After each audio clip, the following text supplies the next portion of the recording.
প্রিয় ছাত্রছাত্রীরা, সোমনাথদার কোচিং সেন্টারে তোমাদের সবাইকে স্বাগত। শনিবার তোমাদের অঙ্ক পরীক্ষা হতে চলেছে, অর্থাৎ মাধ্যমিক 2025 ছাত্রছাত্রীদের। তো দেখো, আমাদের চ্যানেল থেকে আমি তোমাদের অঙ্কের একদম পার্ট বাই পার্ট বীজগণিত, পাটিগণিত, পরিমিতি, ত্রিকোণমিতি, হাইট অ্যান্ড ডিস্টেন্স, রাশিবিজ্ঞানের একদম ধরে ধরে সাজেশান দিয়েছি। কেন পরীক্ষায় কোন অঙ্কটা আসবে আমি সেটা প্রমাণ সহ তোমাদের দেখিয়ে দিয়েছি। উপপাদ্যের এই সাজেশানটি আজকে আমি আবার দিচ্ছি, কারণ বেশ অনেকজন স্টুডেন্ট কিন্তু তোমরা কমেন্ট করেছো, ঠিক আছে? অনেকে তোমরা কলও করেছো যে স্যার আমরা সারা বছর কিছুই পড়িনি, এমন একটা উপপাদ্য বলুন যেন ওটাই পরীক্ষায় আসে। তো এই যে উপপাদ্যের তোমরা সাজেশান দেখছো, এর আগে আমি সাজেশানটি কিন্তু পোস্ট করেছি, তাই আমি পোস্ট করতাম না, কারণ একই জিনিস বারবার আমি পোস্ট করিই না, ঠিক আছে? তাই এটা তোমাদের জন্য পোস্ট করছি যে একটা উপপাদ্য বলবো, তোমরা একটা উপপাদ্য পড়ে যাও, আমি শিওর 99% তোমরা কিন্তু কমন পেয়ে যেতে পারো। এবারে একটা বলবো, কেন বলবো প্রমাণ সহ তোমরা নিজেরাই দেখে নাও এবং নিজেরাই সাজেশানটা করে নিতে পারবে যে স্যার কেন এটা বলছে। এই ভিডিওটা আমি এর আগে দুবার ইউটিউবে আপলোড করেছি, তো ওখানে কিন্তু অনেকেই খারাপ কমেন্ট করেছিলে যে এটা আসতেই পারে না, ঠিক আছে? যাই হোক, তোমরা দেখো আমি তোমাদের কি লজিকে কথাটা বলি যে কেন একটাই উপপাদ্য বললে একটা আসতে পারে।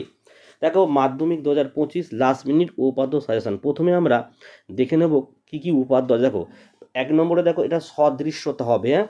উপপাদ্য 48 আছে, হ্যাঁ? সদৃশ্যতা দেখো উপপাদ্য 48, পৃষ্ঠা দেখো 255। তোমরা কিন্তু পুরো ভিডিওটা দেখো এবং শোনো কথাগুলো। বৃত্তস্থ কোণ সম্পর্কিত উপপাদ্য দেখো 3টে রয়েছে, 34, 35, 37, পাতে পেজ নাম্বার দিয়ে দিচ্ছি আমি। আচ্ছা, বৃত্ত সম্পর্কিত উপপাদ্য 32 এবং 33 রয়েছে। আর বৃত্তস্থ চতুর্ভুজ সংক্রান্ত উপপাদ্য তোমরা 38 পাচ্ছ। আর এদিকে এটা পিথাগোরাস হবে, পিথাগোরাসের উপপাদ্য তোমরা পাচ্ছ 49, 50। আর বৃত্তের স্পর্শক 3টে আছে, 40, 41, 42। দেখা গেছো, পেজ নাম্বার দিয়েছি। এবারে তোমরা প্রথমে এই সালটাকে তোমরা দেখতে হবে, ইয়ার্স উপপাদ্য, এই সালটাকে তোমাদের একটু ফলো করে দেখাই। দেখো তোমরা 2017 সালে কোন উপপাদ্য এসছে, দেখো 50 এসছে, 41 এসছে। 2018-তে দেখো 48 এসছে, 40 এসছে। 2019-এ 37 এসছে, 42 এসছে। 2020 দেখো 35 এসছে, 41 এসছে। 21-এ পরীক্ষা হয়নি। 22-এ 38, 42।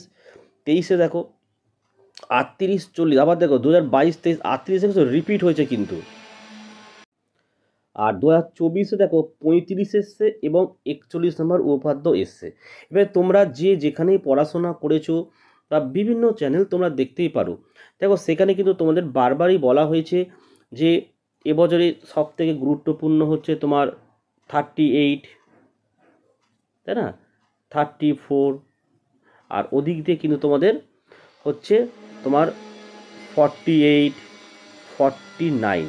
দেখো এইগুলো তো এবছরের জন্য খুবই গুরুত্বপূর্ণ।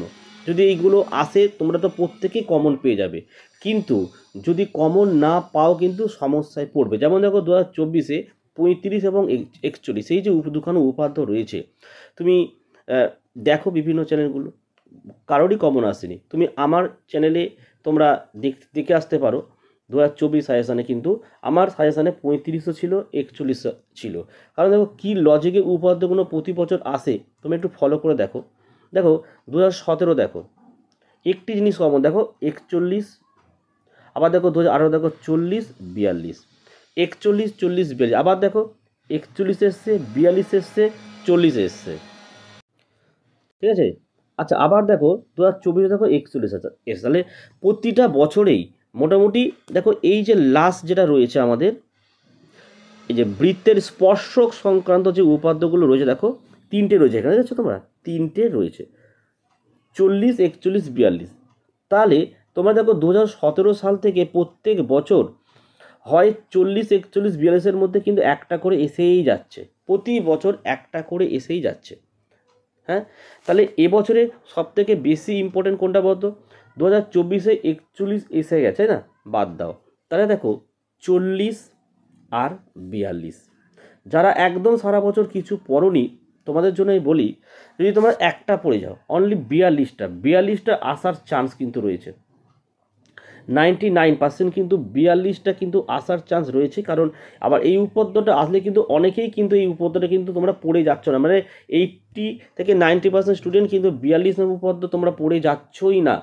ঠিক আছে, 40 আর 42 এই দুটো উপাদ্য যারা সারা বছর কিছু পড়োনি, এবং দুটো উপাদ্য একদম সোজা, তোমরা কিন্তু এই 40 এবং 42টা কিন্তু অবশ্যই তোমরা পড়ে যাও। আর যারা এই উপাদ্যগুলো পড়ে রেখেছো, যেমন ধরো 34,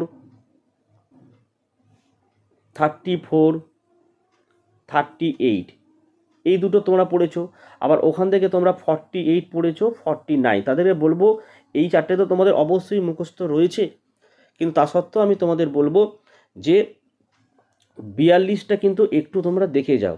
কারণ যদি 42টা যদি আসে, ম্যাক্সিমাম স্টুডেন্ট কিন্তু গত বছরের ন্যায় এবছরও কিন্তু তোমরা উপাদ্য লিখে আসতে পারবে না। আর যদি বোর্ড যদি এই সিস্টেমেই যদি প্রশ্ন করে থাকে, এই যে সিস্টেমে চলে আসছে প্রশ্নটা, যদি এই সিস্টেমে যদি প্রশ্ন করে আসে, তাহলে কিন্তু এবছরে কিন্তু 42 নম্বর উপপাদ্যটি তো আসার কথা। ঠিক আছে, দেখো এই যে লজিকটা কিন্তু তোমরা অনেকেই জানো না, আমি তোমাদেরকে দেখালাম এর আগে, এই ভিডিও দুবার আমি দিয়েছি, তখন আমি এই সিস্টেমেই দেখিয়েছি, গত বছর এই সিস্টেমেই দেখিয়েছিলাম, প্রত্যেক বছর এইভাবেই দেখায়, একটি করে কমন থাকে। ঠিক আছে, কিন্তু যেহেতু অঙ্কের তো কোনো সাজেশন হয় না, যদি হঠাৎ করে বলে 40-42 যদি না আসে, সেক্ষেত্রে যারা ভালো স্টুডেন্ট অবশ্যই তোমরা 34 করেছো, 38 করেছো, 42 48 করেছো, 49 করেছো, ওখান থেকে তো কমন আসবেই যদি এটা না আসে। কিন্তু 99% আসার চান্স কিন্তু 42 নাম্বার উপাদ্য। ঠিক আছে, যারা সারা বছর একটা উপাদ্য পড়নি, 42 পড়ে যাও, কারণ এটা কিন্তু এই লজিকে কিন্তু যদি হয় প্রশ্ন তো আসতে বাধ্য এবছরে কিন্তু 42। ঠিক আছে, তো দেখো এই ছিল আজকের উপপাদ্যের সাজেশন।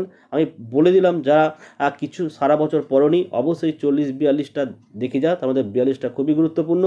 যারা সারা বছর পড়াশোনা করেছো, 34 পড়েছো, 38 পড়েছো, 48, 49 পড়েছো, সেক্ষেত্রে তোমরা অবশ্যই, তোমাদেরও বলবো অবশ্যই কিন্তু দেখে যাও, যদি না আসে ওইগুলো তাহলে কিন্তু এইটাই আসবে।